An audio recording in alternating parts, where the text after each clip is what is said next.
Good morning, everybody. Thanks for joining us today. As was said, Brian Gales, Incident Commander for Northwest 13. Happy to be here to give an update on the fire situation on the Burdoin Fire here in Katu County. Our team arrived on Sunday evening, did a hot handoff, quick turnover on Monday morning at 0600. Current fire size is 11,249 acres, 13% contained. Approximately 900 folks, firefighters on the line. That's hand crews, engine crews, aviation assets, all working together to minimize the footprint of the fire, minimize impacts to the values. Values at risk are the communities, community infrastructure, the electricity, water, etc. Other priorities for us are private lands, timberland, tribal lands, those type of things. So our folks are working on going direct with fire line control perimeter around the outside of the fire, continue to do structure triage and assessment, and picking up new initial attack fires like we did last night that quickly grew to 52 acres just northwest of Klickitat. With that, I'd like to recognize the folks that have been involved in the incident. I had delegation of authority from 8 different entities, 4 of those within Klickitat County, the Forest Service, the DNR, the host agency, the BIA, as well as, I am missing one other, DNR, BIA, Forest Service, and then the other, local government entities. I will say that our folks were able to do a structure triage for loss and damage. Yesterday, completed that. There are 44 structures unofficially that we were able to identify that were lost in the fire footprint. We're working diligently with the homeowners through the county emergency management officials to get folks in and start the recovery process.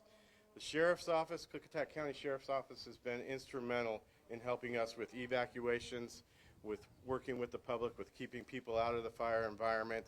Washington DOT, incredible with keeping Highway 14 being closed, Highway 8 and 142. Big deal with commerce going in and out, traveling through the state. So that is a disturbance, obviously, to everybody. We're working as quickly as we can with Washington DOT to get those reopened and allow for some normalcy. That'll continue for the next 3 or 4 days. We'd also acknowledge the Red Cross and their effort to support the citizens, over approximately 1,000 folks that are currently evacuated. Red Cross is helping us to assist those individuals. With that, I'm going to turn it over to the governor, and I'll take questions at the end. Thank you very much. Oh, that's right. Sorry. No. Dave, it doesn't matter. You want to go next, Dave? Yeah, sure. Go for it, yeah.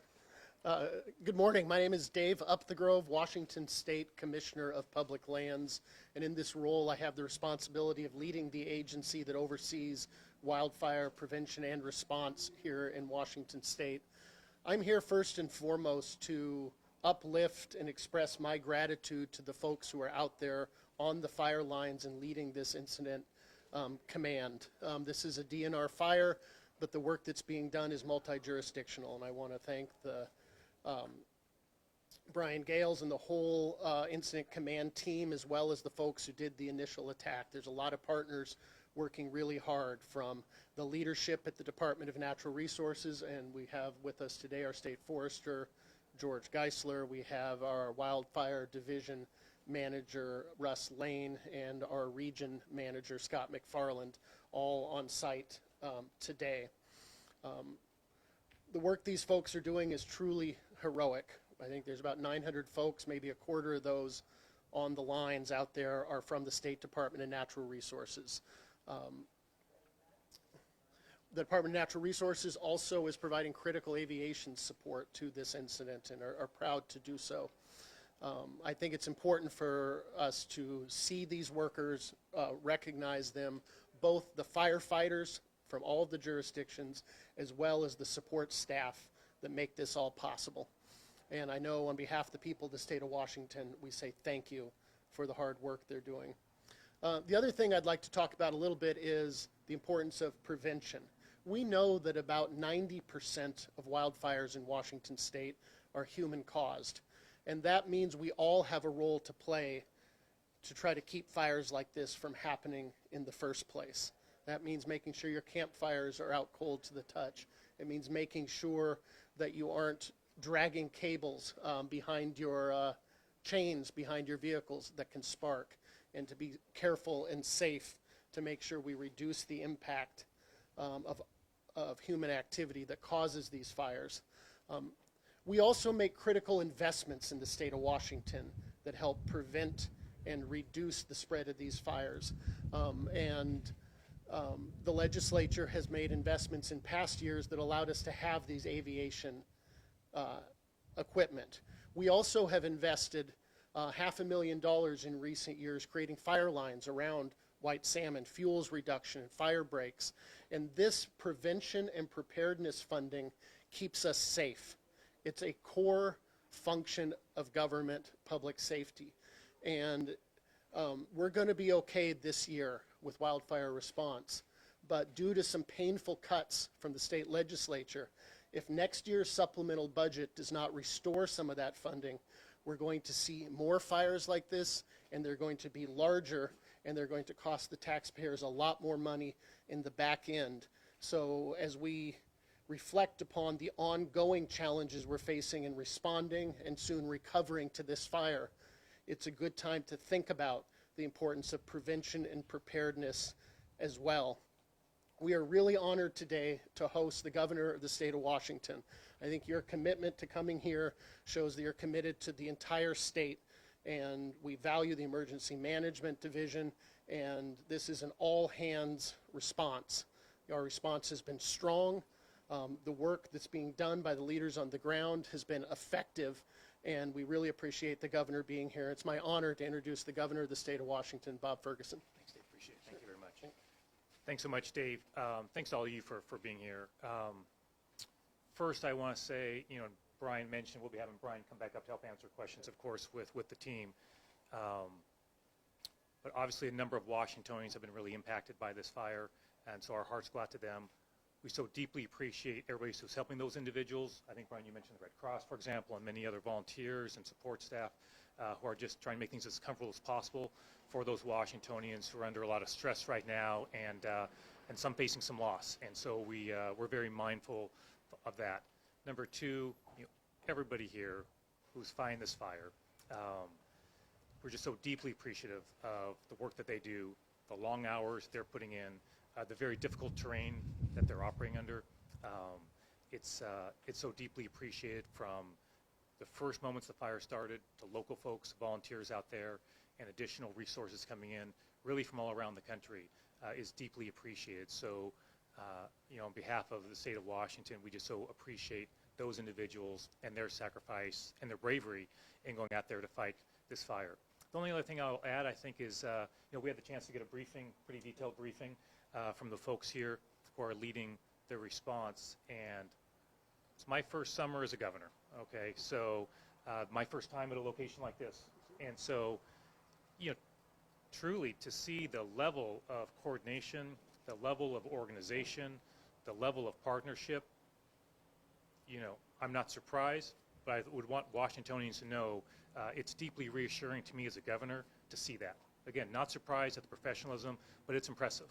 This is a big, complex operation, as you might imagine, but that came through loud and clear. So many agencies, so many governments. We have legislators here, we have local government officials, we have the responders, you name it. It's very, very impressive to see that level of coordination.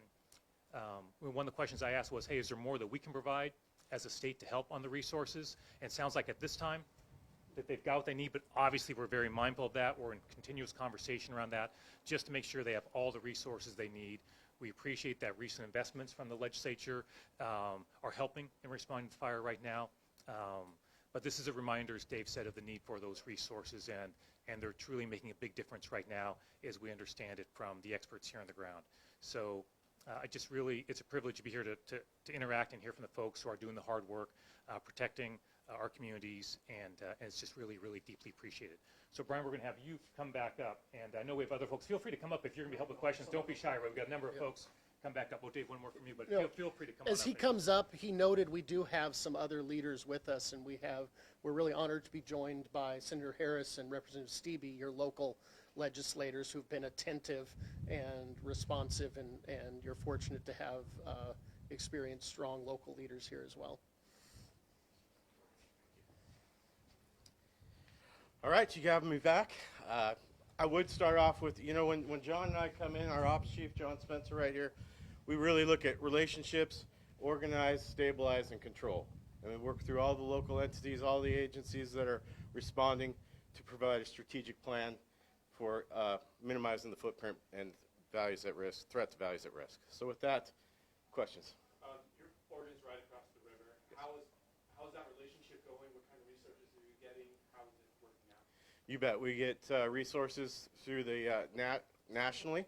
So as was mentioned by either Dave or the governor, 25% probably of Washington resource from Washington DNR. Lots of contracted resources, lots of federal and local government resources coming from across the country. Is the state providing any support for the fire victims? Yeah, I can assure you that the local emergency management department through the county, through Clicktack County, is working closely. The sheriff's office is working closely with those that are displaced currently, working through the Red Cross and other volunteer organizations to ensure those people are getting timely information and getting food, water, shelter, that sort of thing. Yes, that's occurring.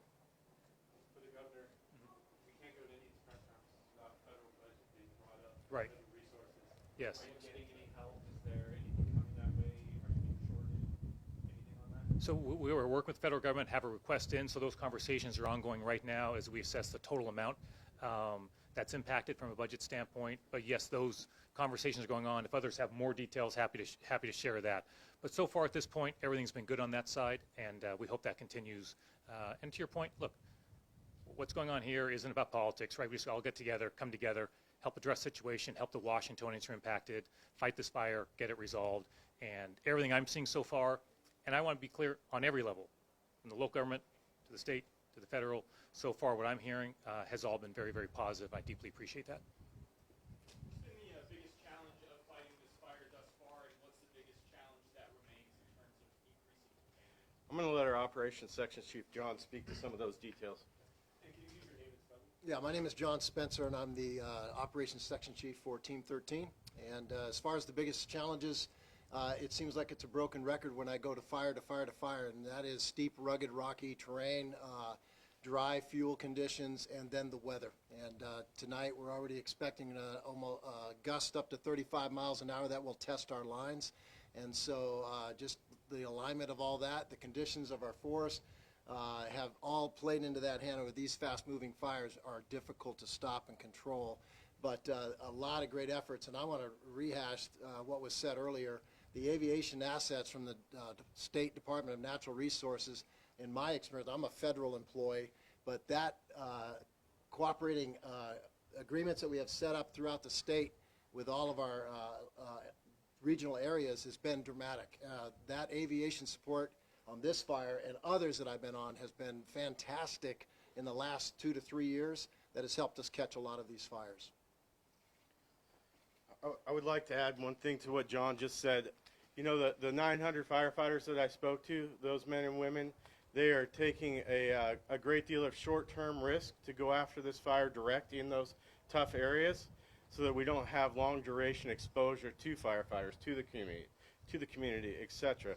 So kudos to those firefighters for being willing to engage in the areas where we think we'll have the highest probability of success, taking on that task and that responsibility to oversee, doing those tactical operations to secure the fire line. Speak to what it takes to be a firefighter here in this area fighting this fire. You know, for folks that live in major metropolitan areas, they might not ever see a scene like this where firefighters are literally camping and then going to fight the fire for days, weeks on end. Just speak to what it takes to be out here fighting the fire. Well, it takes fortitude, mental fortitude, because over a time of 14 days when you're fighting fire and you're sleeping on the ground and you're putting in a 14-hour day on the average, and you're fighting in a hot condition, a dirty environment, and you get fatigued over time, but mentally you keep going because you want to serve your community that you're here in, and the support that we've been getting from the community bolsters and gives us that motivation to get out there and do the job. And then the professionalism in the ranks of all of our firefighting. Our county resources that responded initially had a tough job before they were even able to get resources, and the efforts and they extended their hours, many hours beyond normal to continue that operation. So it's just cumulative, but it's what we train for and it's what we desire to do, and it's very rewarding in the sense that we can help out and serve and stop fires and keep, as Brian said, we elevate a little bit of our risk to the few so that the many aren't part of that risk exposure, and so just great desire to serve, I would say, is a driver. Maybe for Commissioner Updegrove, this area is really well known for the Gorge National Scenic Area. Can you talk about the extent of the damage to that area, and if you're anticipating any sort of support to help that recover? Yep, well, that scenic area is a federally designated scenic area, and I've not yet been in communication with our federal partners on that topic, so the incident command can speak to the damage that's occurred better than I can, but I imagine following completion of the incident, we'll be in communication about how can we best partner in all of the natural resources recovery, not just in that scenic area, but one of the roles the Department of Natural Resource plays is in post-response recovery work on the natural resources side. Our geology folks will be helping make sure we're reducing the risk of landslides and mudslides, and we'll be helping with revegetation and replanting. And in the case of the scenic area, I'm sure we will be cooperating with our federal partners. Do you have any information on the origin of the fire at this point? Origin of the fire was near a road. Causes remains undetermined. You might have said this already, but containment, where are we at right now? Currently at 13% as of last night. We want to get through the wind event today, hot, dry, and super windy, as John mentioned. Get through that, allow the firefighters a few more days to do the mop-up, get in there and really root through everything and start putting out the fire edge, where they can, up to, we're looking for 100, 200 feet of depth so that we don't have fire escape over that control line. So that's an ongoing effort, that just takes time. It's very methodical. We can't miss any, or we have things slide out of the line. Are you anticipating this fire to merge with the other one? No, not at this time. Ballpark, how many firefighters units do you have on, do you know? Yeah, there are approximately 900 firefighters on the ground as of today. Aviation assets are many, with very large air tankers, scoopers that scoop water out of the river. At least three Type 1 helicopters, the very large ones, were flying that new fire yesterday. So we're set up well with aviation assets. And for the folks that have been evacuated that are probably getting anxious about seeing, the status of their homes, what message for them when they be able to come back and get eyes on how things stand? You bet, good question. We are working directly with Katu County Emergency Management as well as the Sheriff's Office. I believe some of that has begun, and we're working closely to ensure those people are able to assess their properties prior to opening up and reducing evacuation levels. Certainly evac levels are driven by fire activity and exposure to the public as well as the firefighters. Do you know how many people are currently evacuated right now? Rough estimate, visiting with the sheriff, we're approximately 900-ish that are evacuated. Okay. I guess the last thing I'll just add is on some of the questions were asked me about the individuals and the impacts. One thing I just want to emphasize is during the briefing we had, there was a big focus from the folks briefing myself and the lands commissioner about exactly those things, right? That they were very focused on the impacts, trying to help out homeowners. Folks have been evacuated, trying to get folks back to their property when appropriate to assess things. Making sure, hey, when folks are able to come back, that there's power, that there's water. So I just want to communicate to the people of the state that is very much a focus. That came through loud and clear. I didn't have to ask about that. That was something that they were very focused on. So again, just as we wrap up, so deeply appreciative of everybody who's here, everybody who's out there fighting this fire at many different levels. And and it's deeply, deeply appreciated. And I so appreciate Brian, you guys, the entire team here has just been so impressive, and I just really appreciate everybody's strong efforts. And thanks to you for being out here today. Really, really appreciate it. Dave, anything you want to say before we wrap up? Yep. Thanks so much, everybody. Really appreciate it.